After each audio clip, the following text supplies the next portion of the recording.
संत निरंकारी सत्संगचे आयोजक नवनाथ शेलार यांच्या उपस्थितीत दहिवड येथील दळवी व माने परिवाराच्या वतीने करण्यात आले होते। यावेळी राज्याचे ग्रामविकास व पंचायत राज मंत्री जयकुमार गोरे यांच्या पत्नी सोनिया गोरे यांनी उपस्थित राहून संबोधित करताना जयंती असल्याने क्रांतिज्योती सावित्रीबाई फुलेंची एक गोष्ट सांगितली। या संत निरंकारी बैठकीमध्ये येण्याचा माझा हा जवळजवळ 5वा-6वा वेळ आहे। इथंच मी दुसऱ्यांदा आले होते। याच्या आधी आपण प्रमोदजींच्या 3-4 कार्यक्रमामध्ये आम्ही उपस्थित होतो। एकदा दोघं मिळून पण 2दा आलो होतो।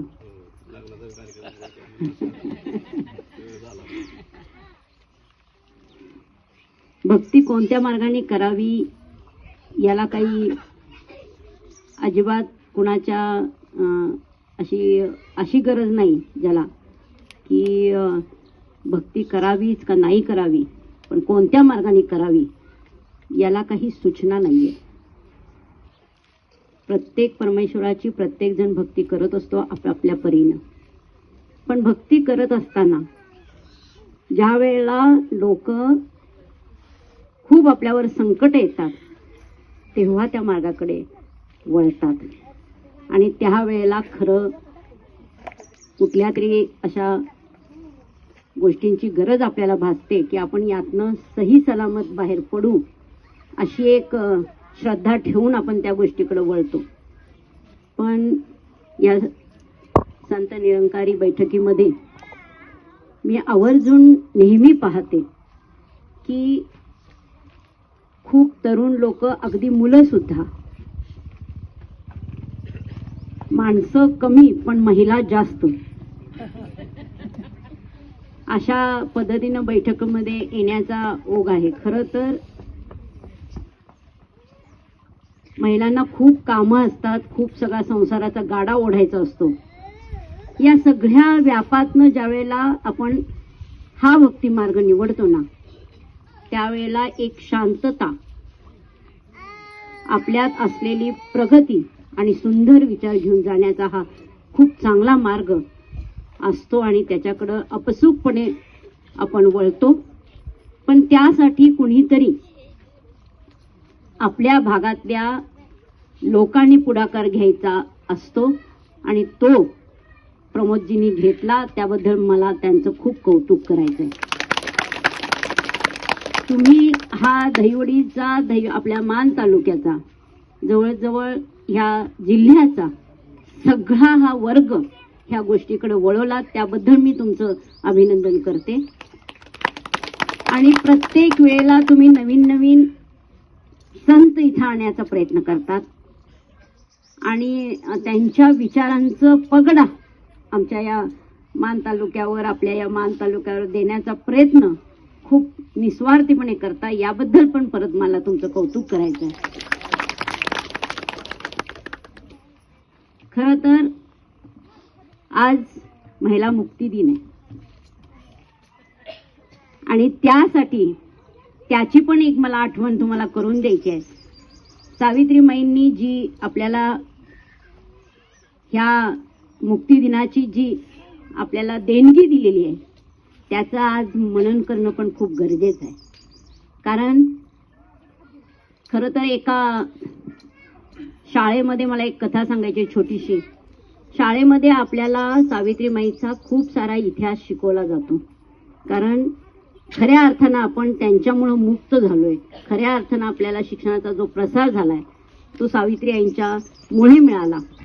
पण एकदा शाळेमध्ये प्रमोदजी निबंध लिहिण्याच्या साठी शिक्षकांनी सांगितलं की सावित्रीमाईवर तुम्ही निबंध लिहा।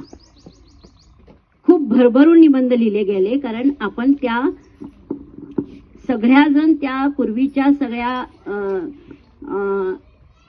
ऋणातून मुक्त होण्याचा तो दिवस होता। खूप सोसले पूर्वीच्या बायकांनी, ते ऐकलं तरी आपल्याला अंगावर काटा येतो। आज आपण इतके मुक्त आहोत, इतके छानपणे जे आज वावरतो तर त्यांच्यामुळे। तर त्याच्यावर आपल्याला भरपूर काही शाळेमध्ये शिकवलं गेलं। ते शिकवत असताना शिक्षकांनी सांगितले की चला सावित्रीमाईवर निबंध लिहा।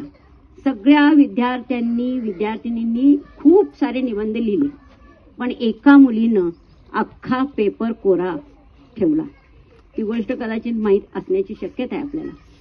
तो पेपर कोरा ठेवला तर शिक्षकांनी विचारलं की तू हा पेपर का कोरा ठेवलास? तर ती म्हणाली की हा जर पेपर जर सावित्रीमाईंनी आपल्याला जर शिकवलं नसतं तर हा कायमचा कोरा राहिला असता. म्हणून मी आज ही आठवण करून देण्यासाठी पेपर कोरा ठेवलाय. खरंच त्या सावित्रीमाईचे कौतुक करावे थोडे, पण तरी सुद्धा खूप काही सगळं आपण शिकत असताना मोठ्या मोठ्या लोकांचे इतिहास आपण बघत असतो आणि त्या इतिहासातून आपण सर्व काही शिकत असतो. पण हे शिकत असताना आपल्याला हा भक्तिमार्ग शिकवण्यासाठी कुणाची तरी गरज लागते आणि ती हे संत लोक करत असतात. तर त्यांचं आवर्जून आपण विचार, त्यांच्या सगळ्या गोष्टींचे अनुभव असे आपण घेऊन बरोबर जात असतो.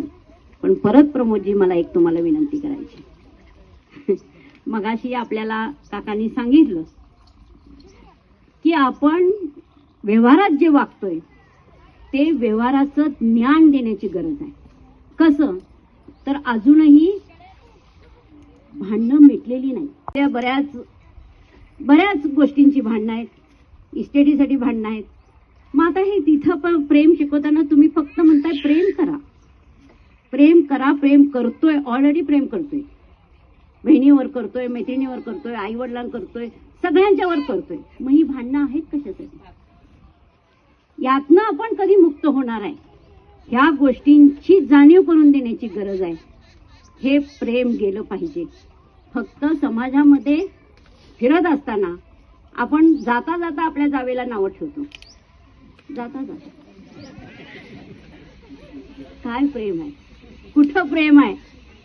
ती माझ्यापेक्षा सरस आहे का माझ्यापेक्षा खाली आहे याच्याबद्दल आपण मैत्रिणीला सहज जाऊन सांगतो.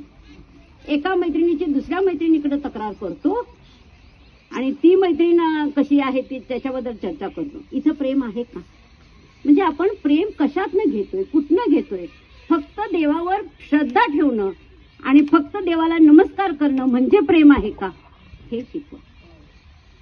हे आज काळाची गरज आहे. हे करणं गरजेचं आहे. म्हणून प्रमोदजी, मी कदाचित मी चुकत असेल का बरोबर बोलते मला माहिती नाही, पण तुम्ही त्या गोष्टीचा अनुभव लोकांना दिला पाहिजे. बैठकीमध्ये तुम्ही सगळेजण, काका तुम्ही सुद्धा सांगताय तेवढं, सगळी आपण प्रवचनं, संतांची प्रवचनं वाचतो, इतकी पुस्तकं निघाली, ते पुस्तकांचा अभ्यास आपण करतो, पण त्यातनं घेतो किती याला महत्व द्या. तर ही अशी सगळी बैठक यशस्वी होईल आणि ती यशस्वी झाल्याचा परिणाम आपल्याला दिसून येईल. ते आपण केलं पाहिजे. परत एकदा मला इथे 4 शब्द बोलण्याची संधी दिली आणि माझ्याकडून काही चुकलं असेल तर ते तुम्ही मानून घ्या. आणि परत एकदा सगळ्या या संतांना, तुम्हाला खरं काय, मी बैठकीमध्ये जाऊन हा अभ्यास स्वतः केलेला नाही आहे, त्यामुळे काय बोलतात काय नाही बोलतात हे मला एवढं काही माहित नाही. मगाशी त्या दिदीनं पण खूप काही शब्द, प्रत्येक शब्दाला जोडून शब्द बोलले, तितकं मला काही बोलता येणार नाही. पण तरी सुद्धा परत एकदा खरंच एकमेकावर प्रेम करा एवढा मी संदेश देते आणि थांबते. जय हिंद, जय महाराष्ट्र आणि धर्मनिरंतर. या तिकडे मी जाणार नाही. वेळ तर खरं झाली. मला मी पुढे प्रोग्राम आहे या संदेशानं न का माहित कुणाष्टो. ज्या वेळेला 2009 साली ना माझी भाऊंची ओळख, ना मला कधी प्रमुख दादा सुद्धा बोलले, पण न जाणू गुरुनी काय, गुरुचा खेळ गुरुला माहिती, खेळ कुणाचा कोण खिलाडी जाणेल जो हे राजकुनी अवतार म्हणे तो क्षणाक्षणाला आनंदी राहील जीवनी.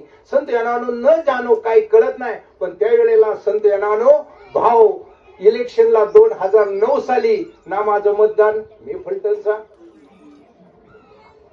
ना कोणाला इकडे मी म्हटलं नाही भाऊला मतदान द्यायचं, काही विषयच नाही.